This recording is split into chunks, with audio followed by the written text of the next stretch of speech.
The Kia Carens has always been that practical family member who brings eco-conscious, biodegradable cutlery to a family picnic, whereas this is the new Kia Clavis, the one that comes in linen shirts and brings along flavored sparkling water.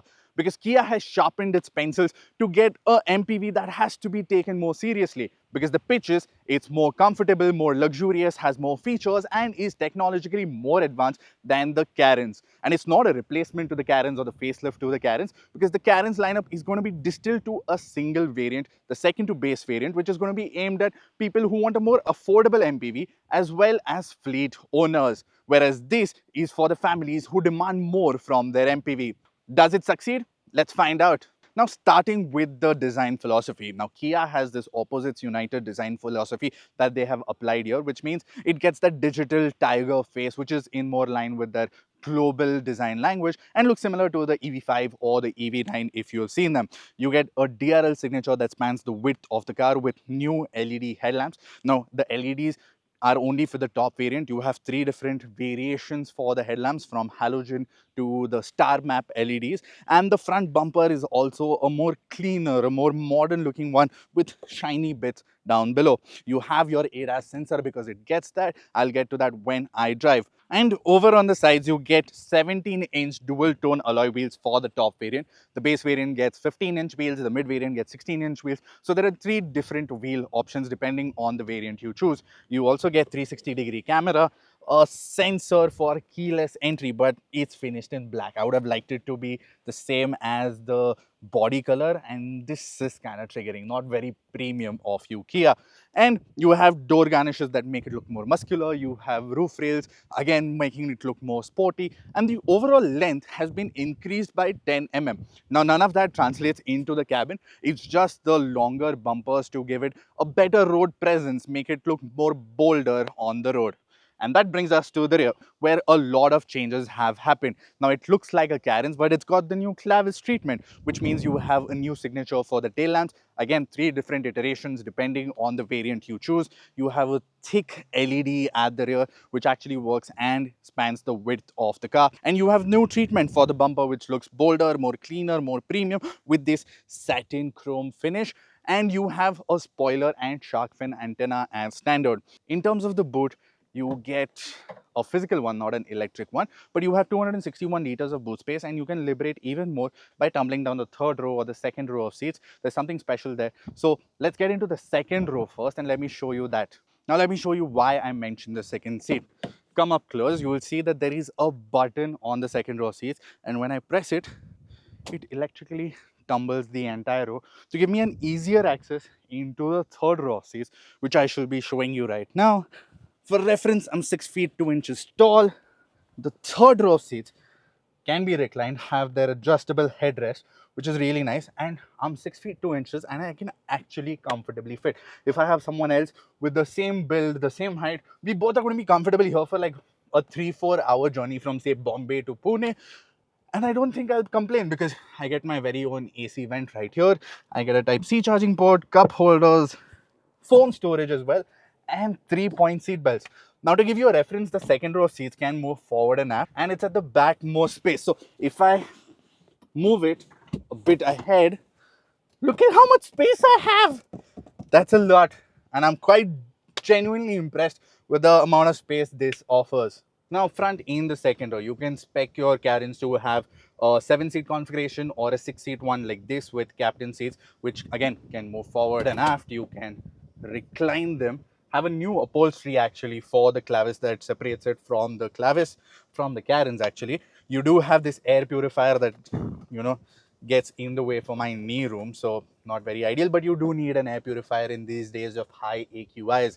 You have your blower settings, you have a dedicated AC vent, Type-C charging ports, and a new feature, you can actually have a cooled cup holder or a can holder, or just put bottles like we have today. Apart from that, you also get a sunshade because it's a hot day today, and then you have a panoramic sunroof that we aren't using because again, it's a very hot day in Bangalore. And over on the boss seat, the 2nd row left seat gets this magazine holder. You have this tray table, which you got in the Carens as well, has a phone holder, a cup holder, and an additional pocket for your phone. But the biggest talking point is you get this lever, which you can push ahead so that you can Lounge like a boss. Now in the front of the Carens Clavis. Now it all feels very familiar, but it is all new. You have soft touch materials that are sustainable according to Kia, feel really nice. You have a lot more soft touch points inside the cabin. You have a lot more textures that make it feel more upmarket. You have a dual screen setup like a Mercedes Benz. You have 12.25 inch screens.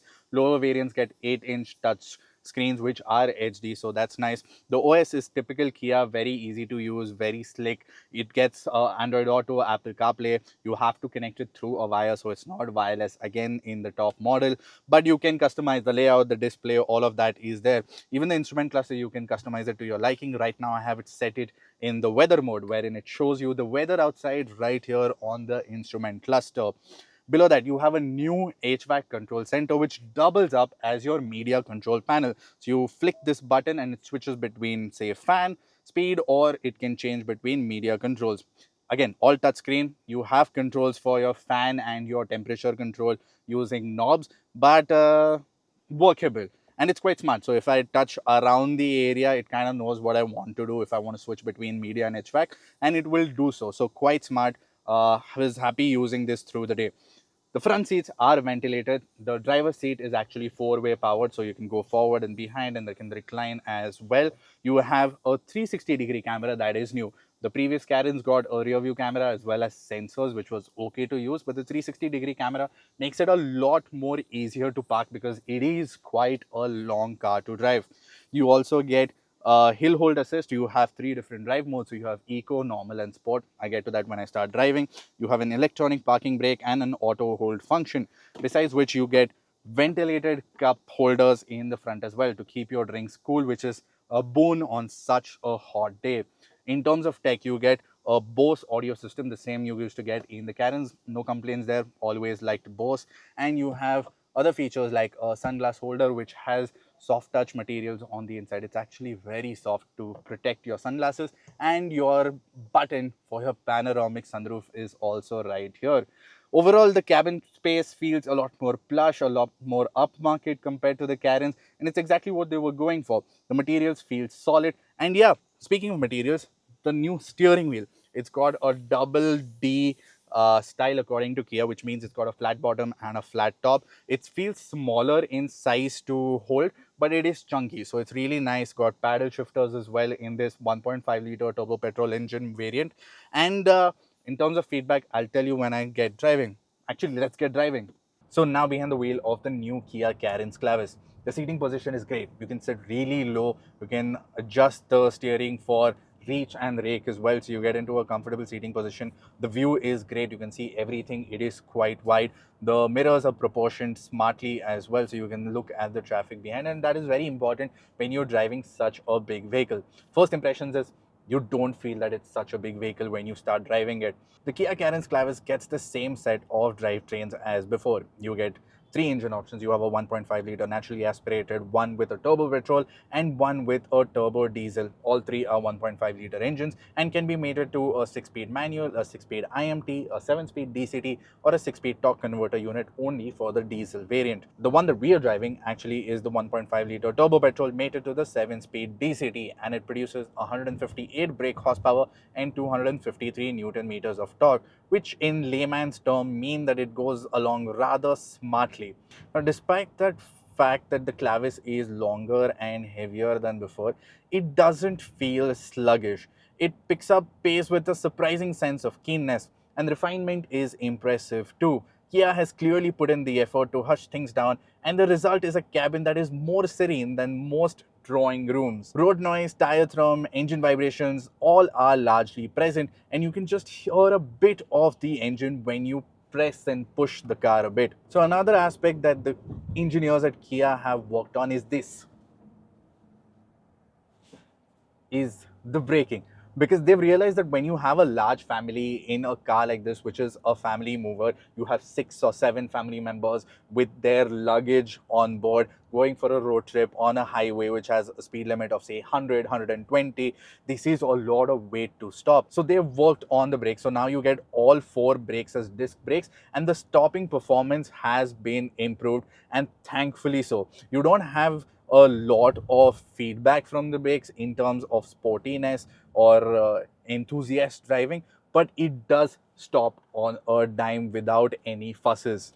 Now the DCT gearbox is quite good. It shifts smoothly, and unless you're particularly fidgety or fond of fiddling with pedals, which you probably are, you'll find little to complain about. There are three driving modes. Naturally, eco mode is the fuel saver. You have normal, which is most agreeable because it's not as sluggish as the eco mode. And you have sport, which holds the gears longer because peak power comes in at 5500 RPM, while peak torque comes between 1500 to 3500 RPM. Now, ride quality is clearly where the engineers have spent most of their coffee breaks thinking. The Clavis rides with a degree of calm that's almost therapeutic. Despite having 17-inch wheels and long wheelbase, both of which can be often called as culprits of poor ride and handling, the suspension handles most road conditions and imperfections with an air of indifference. Smaller bumps are ironed out, and so are large potholes that are brushed off with poise. It never crashes or bangs or jars unless you've done something very daft or you're driving really hard. And it is crucial, it doesn't waft like a boat, and when you are up to speed, it is quite reassuring and it stays planted and composed. Ideal when you have a full house and you are going on a road trip. As in for the handling, it's not really interested in that sort of thing. The steering is light, it is slightly on the vague side, and you can start placing the car accurately after you have driven a few odd kilometers. Body roll is very much present because the new suspension setup with the reworked dampers is on the softer side, and it does remind you that it is a tall, soft riding people mover and not a hot hatch. In fact, if you do try to hustle it or ask it to do a performance ballet, it will undeniably be out of its element, because the Kia Carens Clavis is ultimately oriented towards a comfortable, well-mannered MPV that is happiest being driven with dignity of an uncle having a full plate of biryani for lunch. So the Clavis is a step above the Carens in terms of the safety features, because you had 18 different safety features. You have dual front airbags, you have airbags for the seat sides, you have airbags for your side curtains, you have ABS, you have BAS, which is your brake assist system, you have ESC, you have VSM, which is vehicle stability management, you have hill start assist control, you have ESS, which is your emergency stop signal. So if you have someone coming from front, your radar in the front will detect and it will stop the car and give you a steering input as well. You have TPMS as standard, and you have downhill brake control. So whenever you're going downhill, it will control and regulate the speed. You don't have to press on the brake or the throttle, it will do it for you. Apart from that, you do get rear parking sensors, and now the ADAS is beeping a little because we just had a truck come in. So yeah, I can tell you that the ADAS actually works, and I'm actually happy that Kia is prioritizing safety as well. So it gets level 2 ADAS with a load of functions. I'm going to try and name all of them for you. So first of all, you have the front collision warning, so that if you're going head on, the car is going to intervene and stop that. And that comes in a different combination of settings. So you have the front collision avoidance assist, so it will stop and it will have an intervention with the steering wheel input. You will have front collision warning for your pedestrian, so if someone walks into the street, it will come in and intervene. You have cycle assistance, so that again, front collision cycle assistance, so if someone comes on a cycle, it's going to detect that as well. You have direct oncoming, so if someone coming head on like you show it in the movies, this time it's going to stop, the car is going to stop before you turn. So that is an addition. You have front collision avoidance assist for the junction, so if you are at a roundabout and someone's going to cut you, the car is going to detect that and it will stop that person from doing so. Now next up is lane departure warning. So that's what you keep hearing right now. I'm on a B road, and even though the markings aren't really clear, it can still detect that I am actually leaving my lane to overtake a two-wheeler or to overtake a cow here in Bangalore. Apart from that, it also is giving input. So you have lane keeping assist and lane following assist. So if you are on the express highway with clear markings, it will steer for you. All you have to do is keep your hands on the steering wheel. It also warns you about school zones ahead. Apart from that, you have high beam assist, you have driver attention assist, so it tells you when you need to take a break. You have rear cross traffic avoidance assist. So if you are pulling out from a parking spot onto a highway or a main road and you have cars crossing behind you, it is going to detect and stop if you are going to go into one of them. Next up, so you park on the side of the road and you open the door and someone's coming from behind you, it is going to give you a warning because you need to exit the car safely. So you also have a smart cruise control with stop and go. So if you have a car in front of you, say your friend is driving, you can just put a cruise control with a smart feature. So you can set it at 50. If he's going at 50 kilometers an hour, the car will follow. If he goes at 45 kilometers an hour, the car will slow down. If he stops at the signal, the car will stop on its own. And when he starts driving ahead, the car will follow it till 50 kilometers an hour. If he exceeds that speed, the car will still maintain 50 kilometers an hour. It won't exceed it along with the car ahead.